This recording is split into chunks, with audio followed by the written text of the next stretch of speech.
out of there. You barely even knew who he was. Like he was in and All out. he was for dunking. You know what I'm saying? He's like, yeah, we won't need LeBron. But yeah, I think K gonna be that one, real talk. You know what I'm saying? I don't want to say like that one, like the next LeBron or nothing like that, but just the one that franchise player, you know, the leader of the team moving forward. And you know, he talking about the goal for this year is playoffs, and I can see that too. I can see that. But what if we not that one though? What if we got so sensationalized by the media to get hyped up over this guy, and we missed like the major pick? Like we didn't get like Suggs or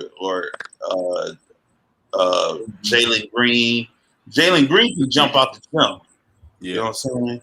And I'm like, did we mess up by not getting Mobley? Mobley.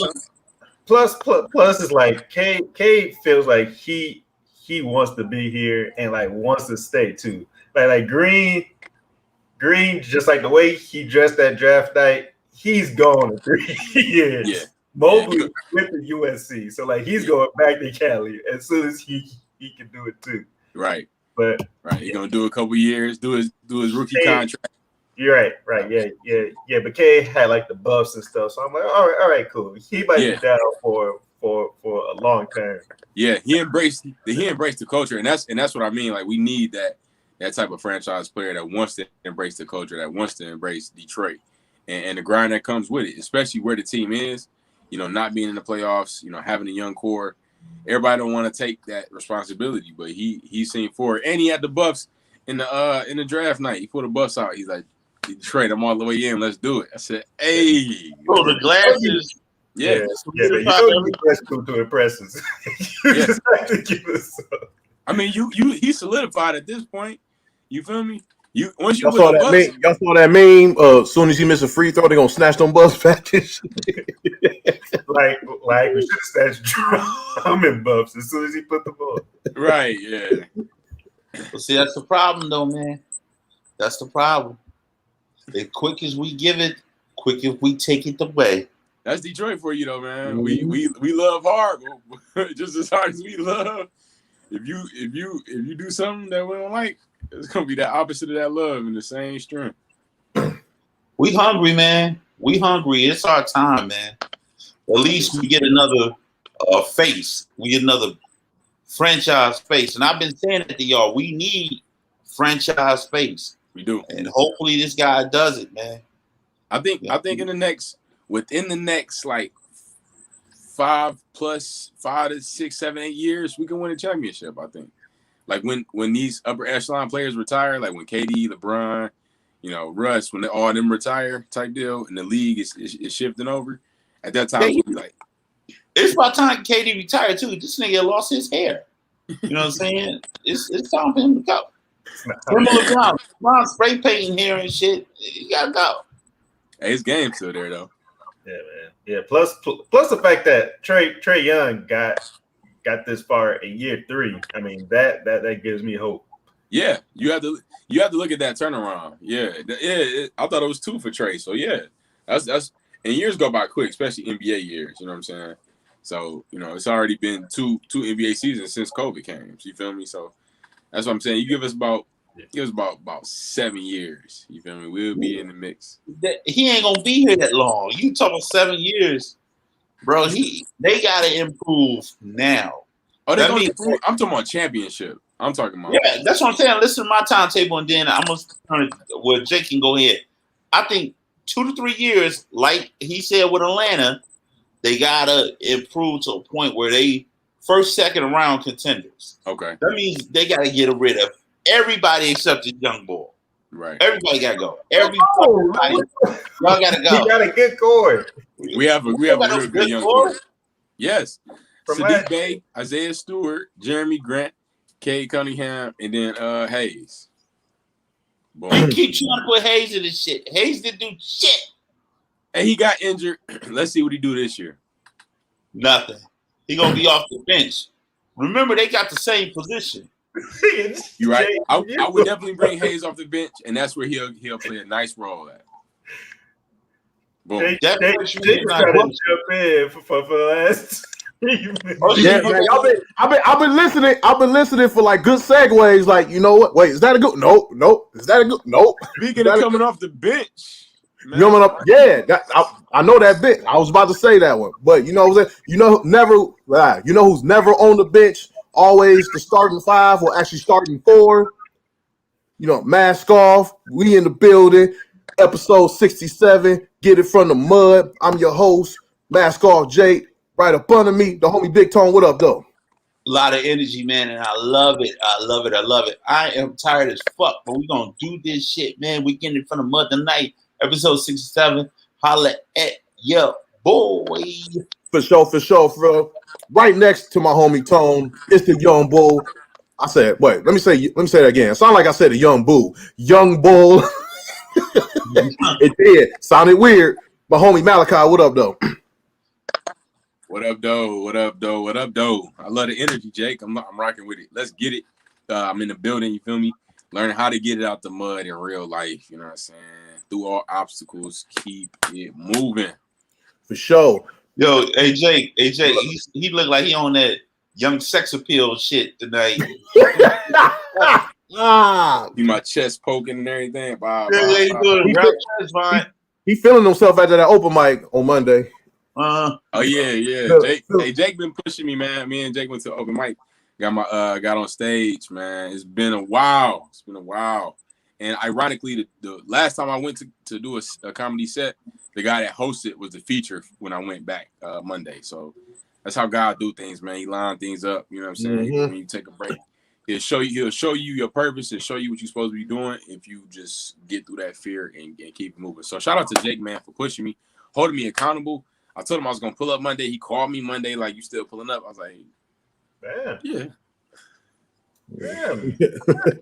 Shout out to Jake, man. Jake, man, I want to give, man, Jake really been going hard with the open mics. And I was looking at that like, yo, this man is really in his bag. You feel me? He was like, man, I be hitting like 6 a week. I'm like, my boy, it's only 7 days in a week. How are you? You know what I'm saying? So yeah, they got something. The only reason I don't do 7 a week is because the ones that's on Saturday is the fucking Grand Rapids and shit. That's the only reason. But it will be a 7-day grind, brother. But yeah, as soon as I would. find a Saturday one, it's 7 days. That's what he's saying. But shout out to 90s Knowledge Cafe and Highland Park. Shout out to them. Very fun spot. Shout out to T-Barb, the host of that open mic night on Mondays. Also, J Bell and Popcorn, two of the feature comics that night. It was a fun night. Shout out to them. Also, shout out to your boy Antoine Malachi. He pulled up. You know what I'm saying? Big salute for Antoine coming through. And I do want to kind of take this time to make a story about that. You mentioned them two being the featured comics. So I came in, like I said, this was the first time in like 2 years that I've been on stage. Hella nervous, you feel me? So this is just a quick little thing to just push through adversity. Because Jay called, said, you coming? I'm like, yeah. He called me back at like 4. He said, I can't go. I was like, oh, man. All these excuses started coming to my mind of how I should not go. End up still going. You know, Antoine came. Jake said he could come. He ended up, you know, it's just a test. Everything was a test. Then she called in the comics. My name doesn't get called. I'm like, yo, what's up? I go up to her. She's like, we got 2 more comics and I'm going to get you up. Me not knowing, she come back to the table. She said, oh, we're going to put J Bell up and then we're going to bring you after that. And J Bell was the feature. And I was like, my face froze. I'm like, she was like, don't be scared. I was like, I ain't scared. I was nervous. So, but, you know, you got to lock in those moments that come to you when the ball get passed your way. You got to take that shot, you know what I'm saying, and go for what you know. So I'm just grateful that I pushed through and I have fun. So thanks, Jake, man. I appreciate you. No problem, man. No problem. You know what I'm saying? We all here to push each other, you know. But let's introduce the man with a plan, man of ones and twos, the producer, the El Presidente. Dan, what up, bro? Yeah, what's good? But I'm really more shocked and surprised and like proud that I mean, look at Jake hosting good, talking that he got a little swag to his voice right now. Our little Jakey. He's pushing Malachi and stuff. I'm like, man, you really, man, this is like a new grind of Jake right now. No, real talk. Jake is in his bag. He dropped a new whip like Man. I forgot about the Our little Jakey. I think it's the new whip. The new whip got me acting different. I think. Fuck it. We dropping all these mics. Hey, I pulled up to the mic and I come around the corner and go to the door. As soon as I hit the corner, Jake hopped out the whip. I said, "Okay," and then he told me, "Man, what's this on my hood?" Yeah, you gonna try to floss. You go get out, and then you know how you wait till you get halfway to the place, you hit the button. Boop, boop. Jakey. Yeah, salute, Jake. Big salute, man. You out here, dog. Hey man, I'm trying, man. I'm trying. You I'm ain't doing trying. it. Take that out. I just said what you doing. You out. Yeah, you're right. See, I pushed him. Now he pushing me back. He pushing me get off that bullshit. Yeah, I'm doing it, bro. Salute. But anyway, let's keep it moving to the motivational minute. Malachi, hit him with that. Yep. What it do, y'all? What it do? Today's motivational minute is about a good man leaving an inheritance for his children's children. Now, this is actually a proverb in the Bible, but you could take it if you're not a believer, whatever. It's still good wisdom. So, a good man works hard enough, has something stored up for his children's children, something that his children can glean upon, can get from. And this does not always mean money. This is not. I had to actually learn this myself. You know, there's a lot of things that my dad has left me, which my father is still here, but a lot of non-monetary things that my father has left me that are principles, they're tools, and they gems that are carrying on because he's passing it through the generation. So each generation should want to leave something for the next generation, and you really want to double it up by leaving something for your grandchildren. So boom, so your grandchildren can eat off your fruits as well. So at least start with your children, giving off what you can for your children, and do even more by giving what you can to your grandchildren. So that's what a good man does, is leave that inheritance. You know, leave some stuff stored up. It doesn't always have to be money, and you leave what you can in the money as well. So that's your motivational minute. Look out for your family. For sure, Malachi. Thanks for those infinite jewels you be dropping as usual. Come on, go ahead. I think what you just said is so dynamic, it's so powerful. Us as African American men, what we choose not to do is be essential in the lives of our children due to whatever may cause us not to be there, which also takes away from the fact that we lose our ancestral bound. You know what I mean? And what I mean by that is we do not have anything, whether it's knowledge, like you said, it don't have to be money, but we don't have a connection to our ancestral bound because we get so caught up in, you know, today's day and age is focused on the female, women empowerment, all that stuff. The way it used to be is the ancestors, we would go for them for knowledge, whether it's the mom or the father, the grandma, the grandfather. Us as African Americans, we have gotten so far away from taking on that lineage, that understanding of where we come from. Like we're in a position where we're lost. We're trying to find and focus on and grasp on certain cultures and things that everybody do, that we get caught up in losing who we are. I think the motivational minute you just said is very dynamic. Whether you thinking about things that you can pinpoint and make a family structure, whether it's a quilt, you know what I'm saying? Whether it's some baby shoes, maybe it's a favorite quote that everyone has, favorite traditions, you know what I'm saying? Those are things that you take on as family lineage that someone can grasp onto, that they can say, well, this is how we used to do it. This is how granddad used to do it. This is how grandma used to do it. These are granddaddy's tools from where he worked, you know what I'm saying, before all these cars start flying around. This is that. So I think that's very dynamic to get back to. Don't just look at a monetary way of passing down a tradition. Think about other factors and other ways that you can keep a tradition or keep your lineage going forward. Yeah. Thank you, Malachi. No, big salute, OG. Yeah. Yo. Go ahead, Jake. No, I said for sure. Go ahead. You know, I kind of want to add on to that as well, because it kind of got a little deep. Me and my father were talking actually about kind of about that, but not really. But my dad is a junior, but he didn't want to make, because I'm my dad's first son, and he didn't want to give me that name to make me the second because he wanted to he wanted to cut off the line from his father from me because it wasn't a good line. You know what I'm saying? Generationally, you know, his father wasn't, you know what I'm saying? So, and the same with my mom's father, you know, and both of my grandfathers passed away right before I was born. 2 years before I was born with my mom's dad, and then a year before I was born my father's dad.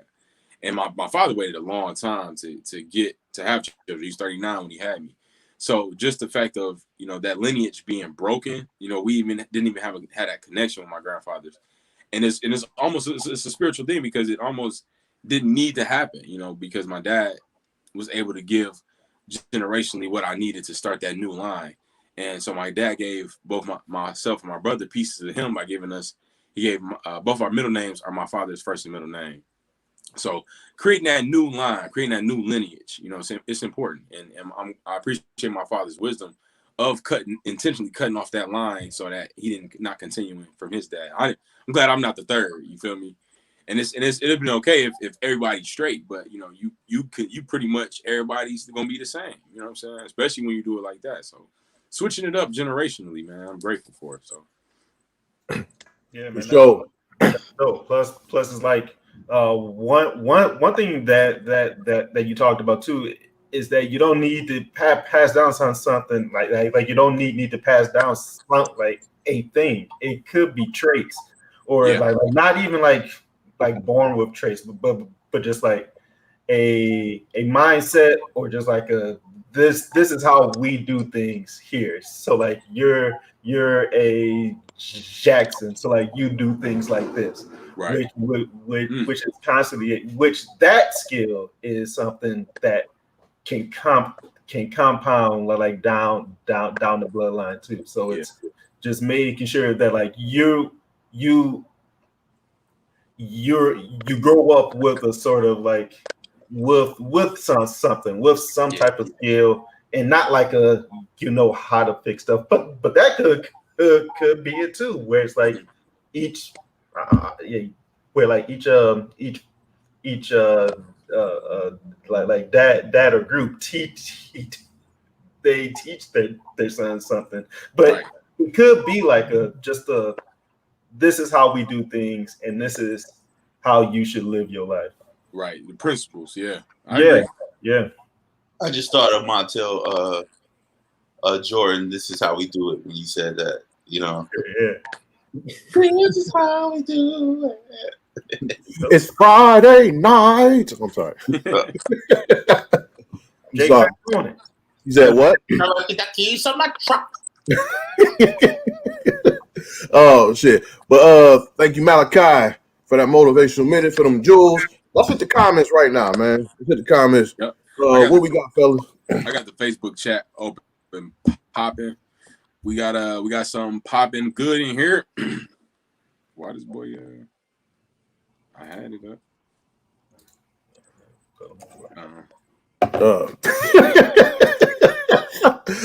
Tone, you got anything? Yeah, we got to pop it. I don't know exactly what chat I'm in, but we got Graham in here. We got Tim David. We got Tom Schultz. Graham saying K has a size of athleticism. Don't get me wrong. I like Jalen Green. I like him too. He is lean, 6'5". K has that new NBA 6'7" size with wingspan. Tom Schultz. Tom on 10. Who was that? That was Graham Les. That was Graham Les with those. Shout out to Graham for the whole breakdown there. With the Graham facts. The Graham facts. Tom Schultz, he's saying it's game time. He in the house. You know how you do. Tom also says, dang, Graham, this is going to be another episode with me blowing up Google search with who is that? He said he here to learn though. He also says Daniel on point with the shameless plug. He also says, Big Tone, I took a nap before this. Jealous. Just taking a nap live on the show. No, man. I'm not advocating for that. Make it harder, Tom. Don't encourage that. Right, because I ain't gonna say what I want to say. I'm gonna keep it. He said Nandy's. Woot Woot used to go there for poetry slams. 90s, yep. Shout out to Mama 90. Tim David, you're amazing, Malachi. Tim David, Jake is the encouraging friend. I respect that man so much. Man, they giving Jake mad love, man. They said Tom Show said Jake has a new ride. Melanie Faith, I don't remember her in the chat. New chatter. Melanie Faith. She said, "Tell your families good stories so it passed down." Tim say always telling stories to our youth is a good way to pass on things to kids. Absolutely. Melanie also say, just in one generation has to cut off the line. My grandparents were gone early. I don't know much about their story, but you're right. My mom beat me and I broke the cycle. Beautiful. Tom Schultz, one last one, said, grand facts. Make that a ticker. Grand facts. Hey, shout out to everybody in the comments. Shout out We popping early tonight. Let's go, baby. Yeah, I want to shout out to Tom Schultz. I think Tom Schultz is the only other person besides my mom that's happy that I got a new car, because Tom worked on my last two cars. They both were buckets, and it got to a point when my Monte Carlo I had, Tom just stopped working on it. He was like, I don't want to work in your car no more, bro. Just get a new car. I don't want to deal with your car no more. I don't want you wasting more money getting it fixed no more. So yeah. Shout out to Tom and shout out to everybody in the comments for sure. Shout out to Tom, man. But I got a Monte Carlo and I'm never letting it go. God willing. So you telling me Tom gave you your car dead to rights? Yeah. You had a classic and let it go. You had an 03? At 04. With the he just stopped working on it. It's like, bro, you just need to get a new car. And I was like, yeah, I do need to get a car. But then probably like about 7 months later, it just blew a gasket and it was done. But yeah. I wanna speak on something that Melanie said in the chat about generations. She said, you got to cut it off. And it usually happens in threes. Generations, generational curses usually happen in at least threes. Their parents did it to them. They did it to them. And then they did, you know what I'm saying? So I'm glad that you broke it. Shout out to you. That's a big thing. For sure. Yeah. Let's keep it moving to our group discussion for this week. So you got enough energy to do it tonight? Hit him with the zoom in too. Yo, Daniel, you are not catching me slipping, bro. I'm on point tonight. My eyes are red as shit, but my energy level is on 1,000. Let's go. Go do the group. I'm still on Zoom. Why? You gonna do the group discussion? Group discussion. I'm tired of fuck. Let's get this group discussion. Boom. Hey, you know he out of because you trying to figure out why he's still on him. Yeah, what? I said something. I didn't realize what you was doing until I saw it at the ticker. Group discussions. Thank you, Dan. Oh shit. Jake blatantly said it. He was like, "Hey, so you gonna do that group discussion?" I was like, you got enough energy to do the group discussion intro? That's why. Yeah. The one time I did not forget to shoot it to you. You forgot. Jake, don't try to show off, man. You getting all this love. Don't try to show out. Hey, I'm sorry. I'm sorry. He was floating in and out of consciousness at that point. What you mean, group discussion? You're not gonna catch me slipping. Right now. All he knew was get defensive. I don't know. But let me talk something. Because he had me on the screen. I'm like, what we doing? Like, what's going on? Oh man. But yeah, our group discussion this week, we're gonna be talking about generational wealth, acquiring that wealth and passing it down. First thing we want to talk about is LeBron James. LeBron James is the first active billionaire athlete. The first. You know what I'm saying? In history.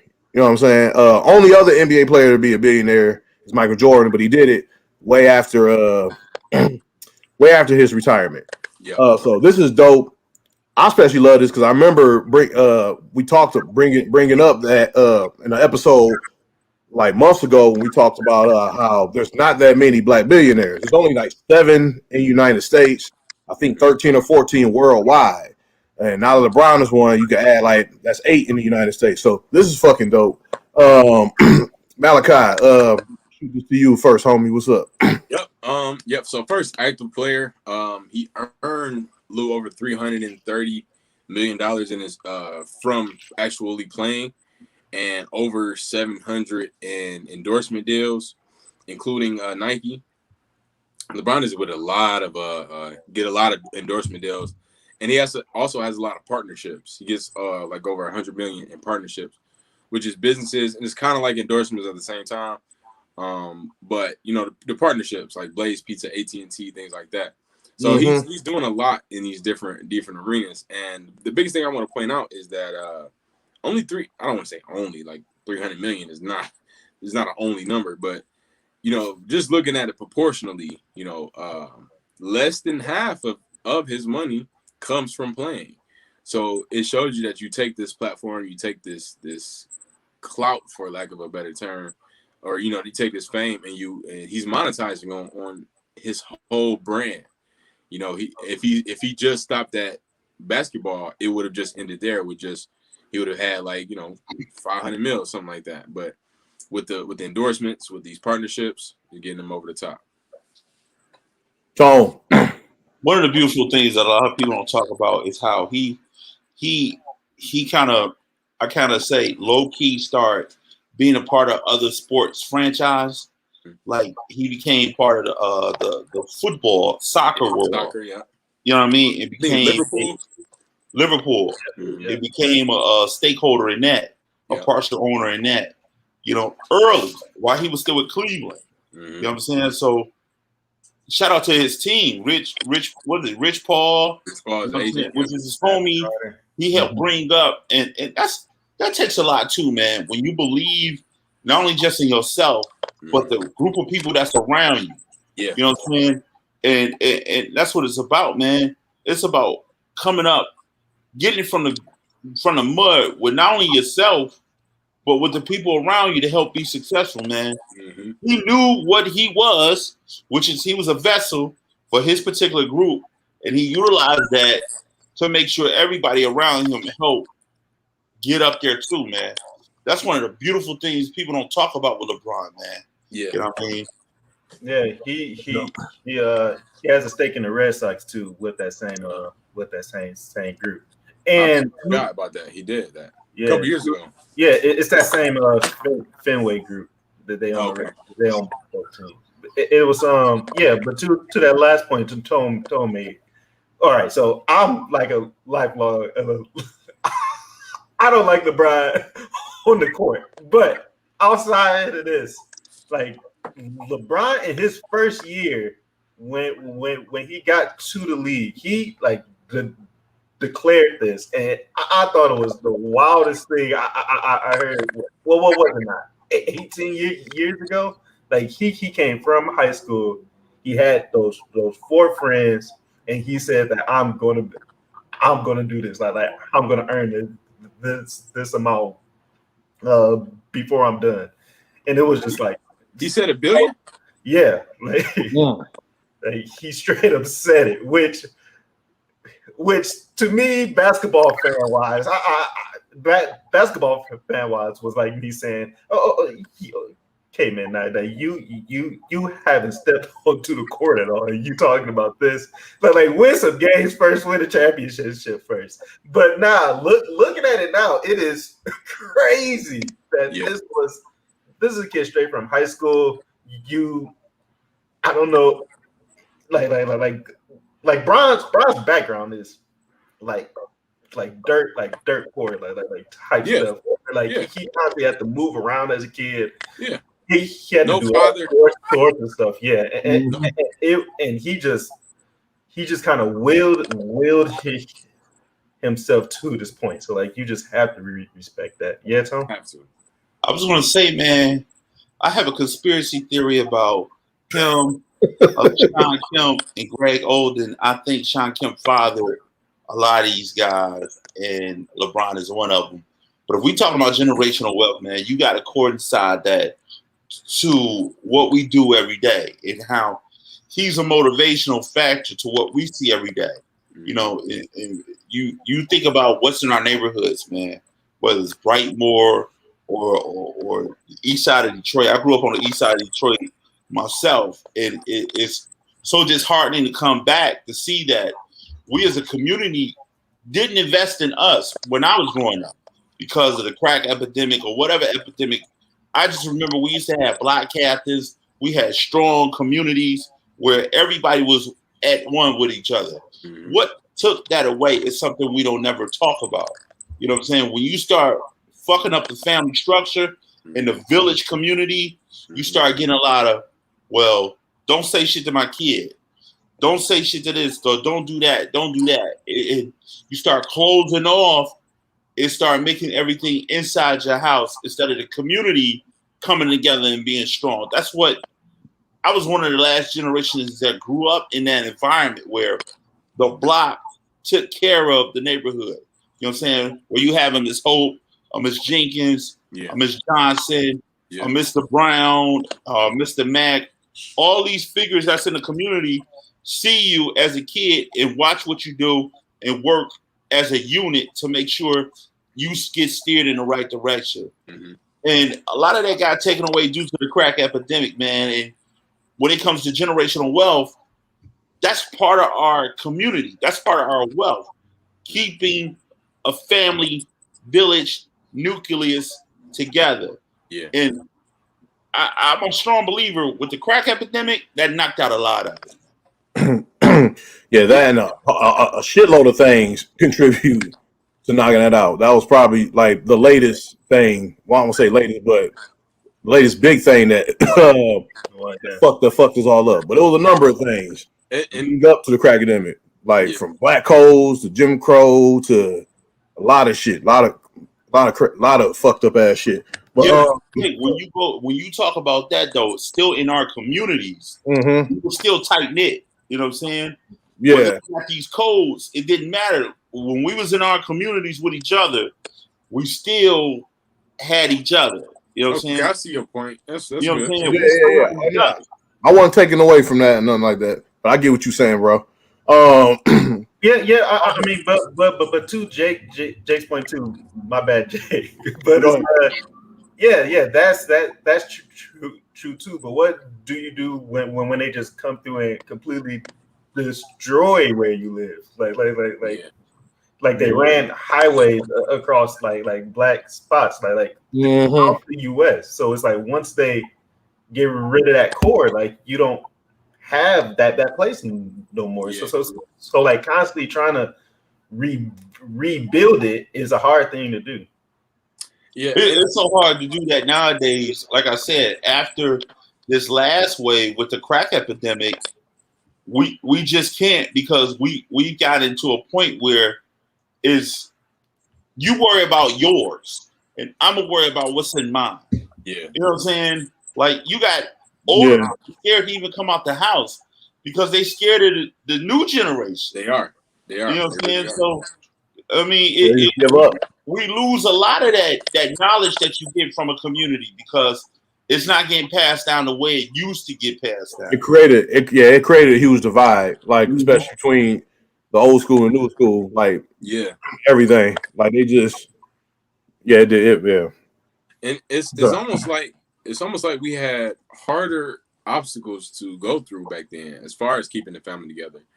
And but we kept a stronger glue. Now it's technically easier, even though it's some of the same obstacles or same principles of the obstacle, but we don't do it. You know what I'm saying? Like we're more free to keep each other held accountable and glued together, but we don't. You know what I'm saying? And social media has something to do with that as well. You know, and just like you said, OG, just people in the streets like, oh no, you ain't gonna touch my kid. You ain't gonna say nothing to my kid. You ain't gonna discipline my kid. You know. So I was like, okay, I won't. So one thing we want to talk about is the old way versus new way of making money. You know how younger people are getting it these days versus how the the OGs back in the day used to get it. Talk about those things. Like OGs back in the day, they just hit the pavement and they just get a job and grind and work up from that way. Whereas now, like a lot of people in this generation are trying to just get it for themselves. They trying to like invest in themselves more, utilizing other things like social media or or like pretty much like social media or the internet or whatever. Tone, go ahead with that. What I've come to find out, like you growing up, and I'm 42, you know what I'm saying, and I'm probably the oldest on this show, but I'm not the oldest that maybe watch this show. It's older people that may watch this show and they understand where I'm coming from when I say this. I had got taught from my mom and her people. You get a job when you come of age. You have two choices.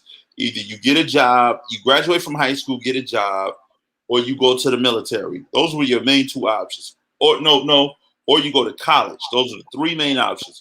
Go to college, get a job, or go to the military.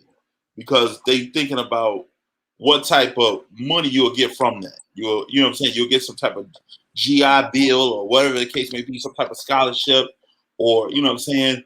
And time goes on and I start noticing in life that, college isn't for everybody.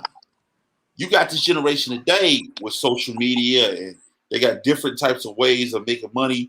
They just don't look at themselves as workers. You know what I'm saying? They have this freedom to be creative.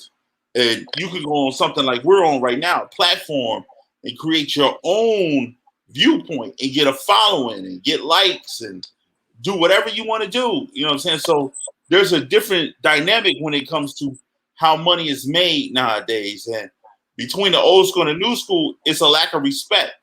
You know what I'm saying? Because the way they getting is, you don't know the struggle I went through. So there's a different type of respect when it comes to how to get money. So you sit in that room playing that game all day, you don't know this young man is he's known across seas. You know what I'm saying? He got like over 1 trillion followers. He making money in his bank account. You know what I'm saying? And there's a level of respect that isn't there because you don't go to work every day. Right. And that's the difference that I see when it comes to the old school and the new school. I can respect you because your lazy ass is getting money a different kind of way than I know how to get it. You ain't really busting your ass. You ain't really getting no calluses and blisters on your hands and shit. You ain't doing right. Or maybe calluses from the joystick. I don't know. Anyway, Malachi, you want to add to that? I definitely like OG's point with the respect factor, and it's a respect factor, and it's also perspective. Because when you most older people are stuck in their ways. It's it just is what it is. So when you have somebody trying to teach you like what the way technology works, all I got to do is get on this app and boom, bam, bam, I make some money. And like, you ain't putting my money in that app. You know what I'm saying? So it's like it's hard to connect and relate when you first don't even try to learn the principle of it. And it's like with the advancement of technology, new ways, you got Bitcoin, you got cryptocurrencies, Forex, trading, all these things, all you need is an app. Even content creators like YouTube, you know what I'm saying? They have other content creating apps that generate this revenue. Even music, you know what I'm saying? The music industry is different because anybody can get on because of the power of social media. So yeah, the respect isn't there because the perspective isn't locked in, and they're not open to even see it in a new light. Right. So you got some of these video game tournaments, they $1 million cash prize. You feel me?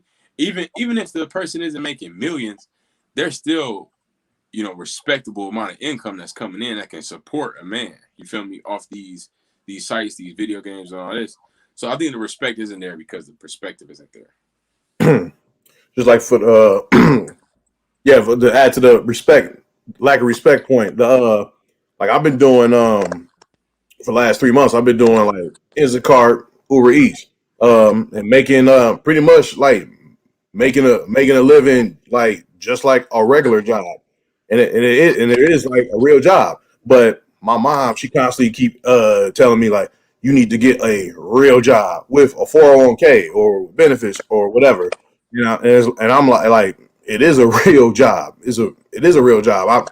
I could go out and make what I'll make in an 8-hour day in probably 5-6 hours if I just grind, you know. And it is a real job, and you can get like you can get benefits or whatever through that if you want, you know. But you know what I'm saying. But it's just easier now. It's easier. Like, I don't want to say easier, but it's like it's No, that's the right word. Not yeah, easy. not just from like the tech side of it, which you all talked about, but Yeah. as, like black folks too. It's not as hard to like get it's not hard.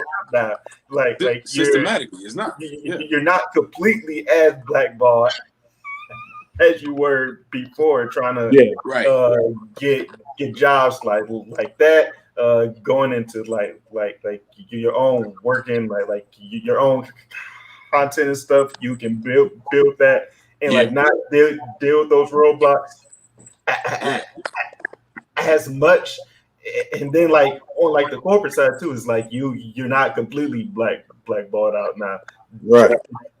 but it's yeah. So like just looking at it from like the younger side, it's you do have a lot more, and it's what we do with those things now. Yeah, I think also when you talk to the fact of old school, new school, old school, it's a fear factor when it comes to technology. You know what I'm saying? Like, I remember having a conversation with my mom, and you know, my mom has worked in the nursing field for like ever. And one of the main issues that she has was, you know, this is my field. This is what I do. You know what I'm saying? And I switched careers not too long ago, and she couldn't fathom why that's something I chose to do. I say, well, I don't think I should be stuck doing this because this is what I've been doing for over 20 years. No, I want to do other things. So in my case, I was scared to do it. But in her case, there was a fear that she had because all her skills she wasn't developing. You know what I mean? She don't really. She had a fear of working the computer, or only thing that she know how to do is turn on her phone and press an app. You know what I mean? Or a lot of these older people don't know how to do a resume yet, so they get. I can't do it, so they can't compute the fact that you doing Instacart and you doing Instacart you're your own man or own woman doing it. You're an independent contractor. And to Daniel's point about a 401k, you know what I mean?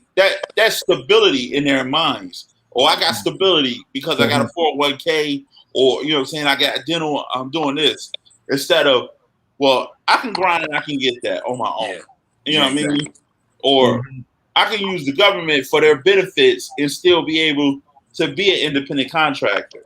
You know what I'm saying? It goes to the fact that now as African Americans, we get different flexibilities that we didn't have before. And it's coming up to the fact that, hey, look, you should be doing that. Well, why shouldn't I do it? You know what I mean? It's for everybody to do if you're able to do it. You need to get a job, but I have a job. The only difference is it's not to what you perceive to be. Yeah. One more point too on this too is that as I've learned on both sides too. So I have like a full-time job, but then I still try to do like side things too. And my long-term goal is to finally get these side things to replace the job. And what I've learned is that you're just constantly doing the mindset you need to have, because you start to think that, oh yeah, no, this is not that hard. You got to do this, and this, and you're good. But the mindset you need to have is no. It's like no matter which side you do, no matter what type of job it is, it's like it still takes work to do it too. And like that's something like Tone was saying, that whole respect part of like of them not respecting the new grind. They don't think that that's like hard work, but like there's still work involved. Like you still got to use your time, and like you still got to play it smart. And it still takes a long time. It's more. Yeah, there's still work there. So in a lot of ways, there's a lot more work there because you just don't got to go to the same job and get like your bi-weekly check, right? So you got to respect that. Yeah, being like independent or whatever, that takes a lot more. That's just as much work, if not more. And plus discipline, you got to discipline yourself to do those things as well. And also as far as the respect factor, I like you said how the old school don't respect the new. The new school don't respect the old school either. They look at that shit.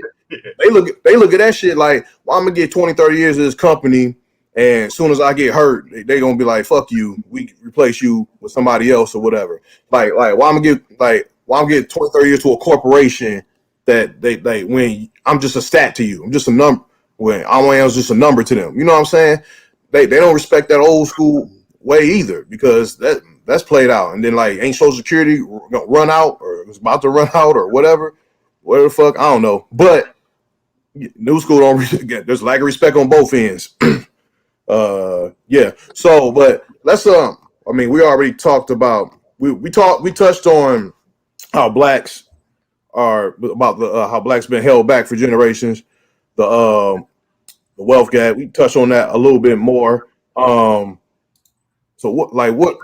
So as you see on this chart, we have the America's racial wealth divide, and it's fucking nuts. This is ridiculous.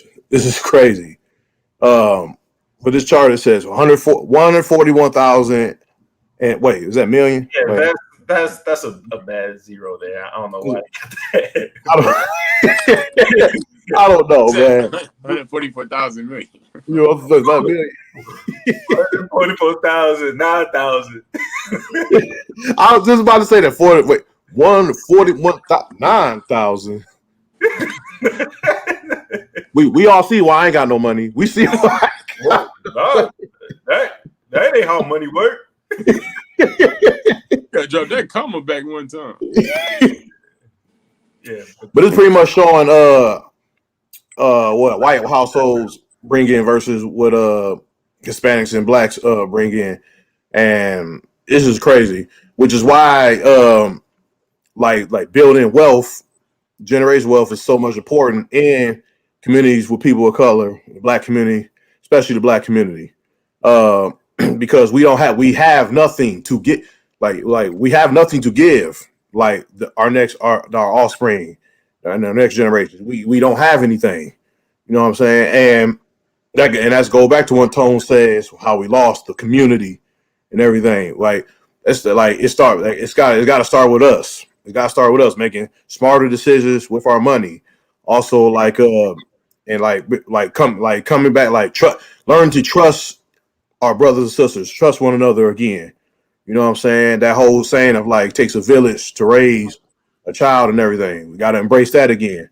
So there's a lot of things, a lot of old school things that we need to kind of go back to. Also, new things that we need to embrace as well. Go ahead, Tom. I was going to say, man, one of the things that I find very peculiar is the fact that we allow everyone to profit off of us. You know what I'm saying? It doesn't matter what race you are. You could be Asian, you could be Arabic, you could be white. And we're the biggest consumers, and I'm talking about African Americans.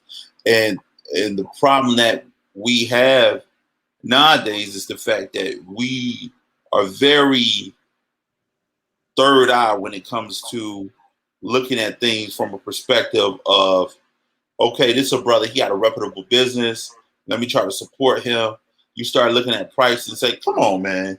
They don't sell that like that at Walmart. You know what I mean? You got to think too, man. Like these people capitalize off us. You know what I'm saying? You go in the Chinese store selling you chicken wings. I ain't never heard no damn Chinese person fix chicken wings. You know what I'm saying? Fried chicken wings. Or you go into these local party stores, every piece of Arab people are frying pork chops, fish, and fucking chicken, and they don't eat none of that shit. You know what I'm saying? It makes me think like, yeah, they giving you what you want in your community to stay a consumer and to stay not to not to change the not only the generational gap or the wealth gap, because we allow them to do several things: come into our community and talk to us any kind of way, disrespect us any kind of way, give us old ass food. You know what I'm saying? Give us products in which it get handed down from somebody else. And I just believe there needs to be a better way that we look within each other and do something better for ourselves and our community. Word, Well man. said, OG. I think, Well said, Tone. Thank you for that. Go ahead, Malachi. Sorry. yeah, very well said, OG. And I think at the same time, like you said, OG, your point to how we treat other black businesses. And when I went to that stand-up comedy event, T Barb hosted it, and one of the first things she said when she was opening up, she was saying how we need to keep the dollar within our community. And black people we have over $1 trillion in spending power, and we don't keep it in our own community. We go out to Walmart, we go out to all these other stores when you could probably get everything you need locally by a black-owned business. You know, let them charge what you charge because you're gonna buy it anyway from the white people or from other companies. I should say. I don't want to just try to say white people, but the fact that we don't keep our dollars in our community, and the first little mess up they do, which T Bar mentioned also, she said you go to all these restaurants, they mess up your order, you go around, you complain, da, but you going back next week to get another burger. But as soon as a black person mess up in business, it's down with everything. You know, we just throw it out the window off the first one. As soon as they raise the prices, it's I'm done. That's why I don't like black. Somebody got attitude. That's why I don't like black. When it be a bunch of Little Caesars, name any employee company, somebody's gonna cut you out. It's not a reflection of that company. So you should do the same thing with these black businesses.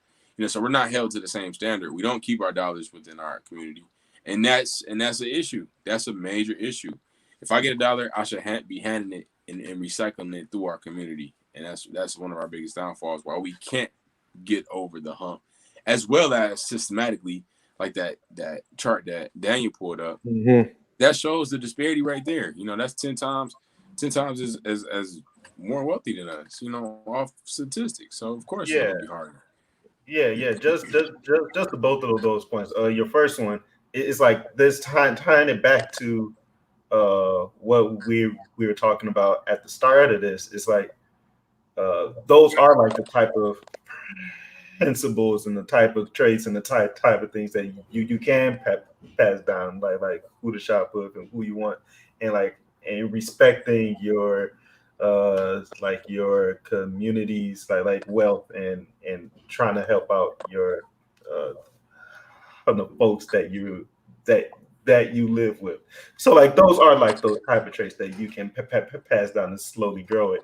But yeah, with this divide here, like see now there's so much that we can do. So like I know like Jake has his saying that he's gonna have to say here again, but we can fix this some, but like this wealth gap and just the way that compounding and math works is like you can't just catch that up through like your own hard work there.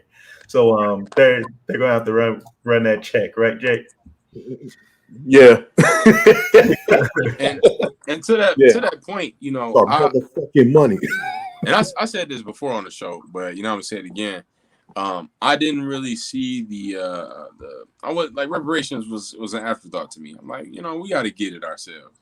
But when I look at stats like this, when I look at, you know, the true issue of how this country was built, which was us, and our cheap labor, you feel me? And this it leads to this. It leads to that type of disparity in the future. So we are the fruit of that labor, which is being 10 times as poor. You feel me? Or they're 10 times more wealthy than us.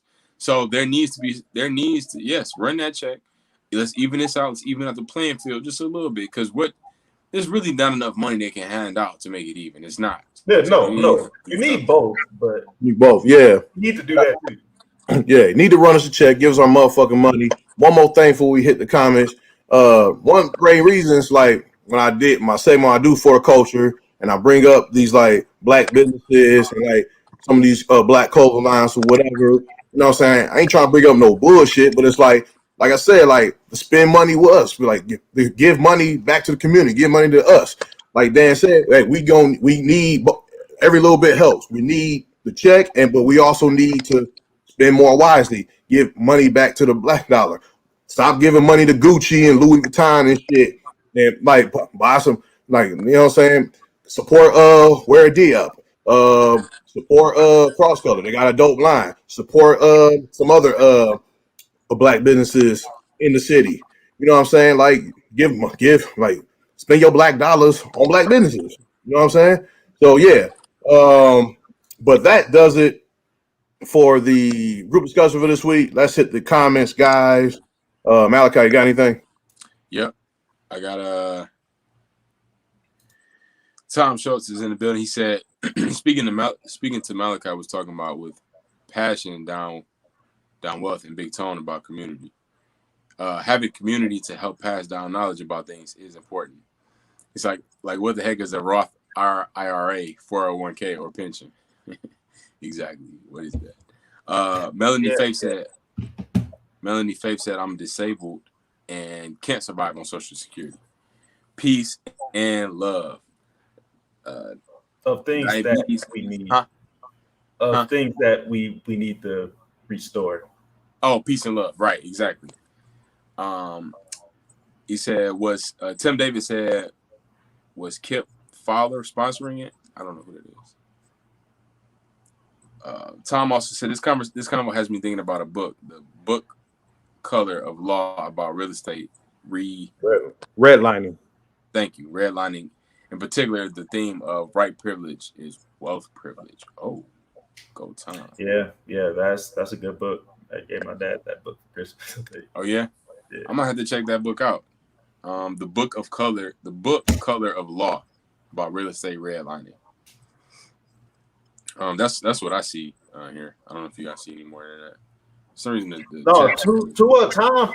Tom's first point about teaching about those teaching about like what a 401k is and that stuff.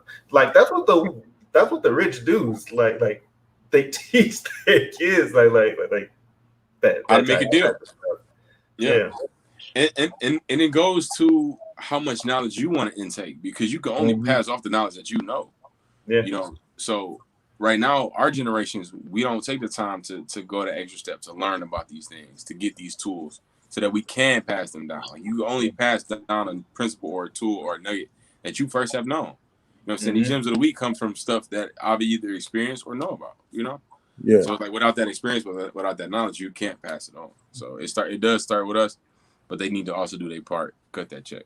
Yeah, because what 1 second, Tom, because to Dan's point, he said the rich people, like, they teach their kids how to make a deal. Yes, rich people are, even though how much money they got, they are some of the cheapest, stingiest motherfuckers on earth. They really are. But we love blowing it. We'll blow a check. Yeah, exactly. We'll blow our whole check in a weekend, literally. Mm-hmm. Like people. On some bullshit too. Buy a pair of shoes, hit the club, spend $200 at the club, go to breakfast, just balling out. Knowing that rent's due the next week. Go ahead, Tom. I was going to speak to that point, man. Like we as a people, man, we displace our value on what's important. You know what I'm saying? When you get a check, you should be stacking from that check into your own bankroll. You know what I'm saying? Your own stash to the side. And we get struggle and living check to check. You know what I'm saying? Once we pay this bill, that bill, fuck it, I'm gonna go splurge on this. I'm gonna splurge on that. And then you back to living from check to check. You know what I'm saying? So there has to be a point where we're teaching more in our homes about how money works. Mhm. And we gotta understand something. Money don't work in the sense of it work for us. It should work as a collective, as a group. You know what I'm saying? That goes back to, as Jake was saying, if you give black, you receive black. You know what I'm saying? That's how a lot of these ethnic groups they make it, because they understand the value in sticking together. You know what I'm saying? When someone comes over from cross seas, whether they Dominican, Haitian, Puerto Rican, European, they group together with one common cause. Let's get this money and let's prosper. You know what I'm saying? That's not our standpoint. You know what I'm saying? We look, let's get this money, let's trick this money out, let's go to the strip club, let's do whatever, and then let's go to work. Yeah. You're essentially working for somebody else. Right. Put your money back into the community, and we'll say, fuck that shit, man. We'll say fuck that shit real quick. We will. Knowing that, come on, man, this ain't we get stagnant. Hey, Archie in the building. What up, though? Archie. What's up, Core? What's up? How you doing, my brother? What's going on, bro? One more thing before we get out of here. I couldn't, you know what I'm saying? I had to say a little bit of bullshit because, I'm always down for the bullshit. You know what I'm saying? You feel me? No, but seriously, one of my, you know what I'm saying? One of my favorite rappers, Cameron, he had this line that kind of stuck with me. First and foremost, shout out to the Locks and Dipset. They versus is Tuesday. You know what I'm saying? Dipset all day. You feel me? Shout out to the Locks too. But Cameron had his line said, ain't nobody gonna pay you like you pay yourself. Ain't nobody gonna pay you like you pay yourself. Always remember, when you get that check, I know you got bills, you got responsibilities, but when you get that check, remember to pay yourself. It don't matter how much. Just pay yourself. Put something away. It don't matter if it's $1, $2, $5. It don't matter how much it is. Make sure you pay yourself. Put it away. Do something. You feel me? And yes. So I just want to point out more than 5 in before we go. I just want to point out how commercial Jake is, bro. Like I want to point out how much bullshit. I want to know how much bullshit Tone is talking right now. Tone, that's the real commercial guy right there. I heard the bullshit and I'm half asleep. In a battle between the Locks and Dipset, you choosing Dipset, dude? Yeah, it's really a hard choice. I love both of them groups. Actually, Jadakiss and Styles. Don't swing the pendulum now. Don't swing it now. Hey, I am a Dipset fan. Dipset Bird Gang.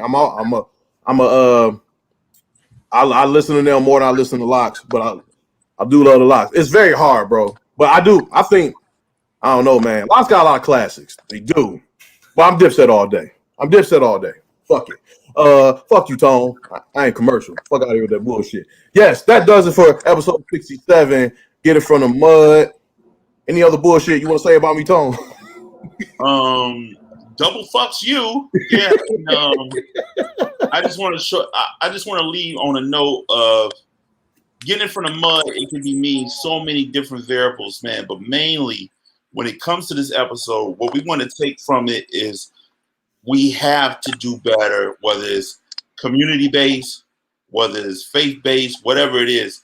We have to think it for what our future looks like if we don't invest in, number one, in our children, whether we invest in them or for them. We got to do better as a people. Let's get it. Yep. For sure. Malachi? Yep, getting out the mud, man. Great episode. Great discussions in the chat. I love y'all. I appreciate everybody. I want to give a quick shout out to my boy Antoine, my brother. He has a premiere August 6th at the Bel Air Theater. Tickets are $40. This movie is called Narc, man. This trailer is crazy. I'm so proud of him. It's gonna be a great film. Directed by BZ Jones out here in Detroit. Man, the emotional range that he displayed on this film, man, is incredible. To see him really grow in this arena. You know, I've really watched him blow up in this arena here. So salute to him. I'm gonna be locked in on that premiere, man. So if y'all can pull up, see y'all next week. Dan. Yeah, man. Just stay on your grind. Keep the work up, and let's get it. See y'all next week. Episode 67, mask off. We out. Got it out the mud.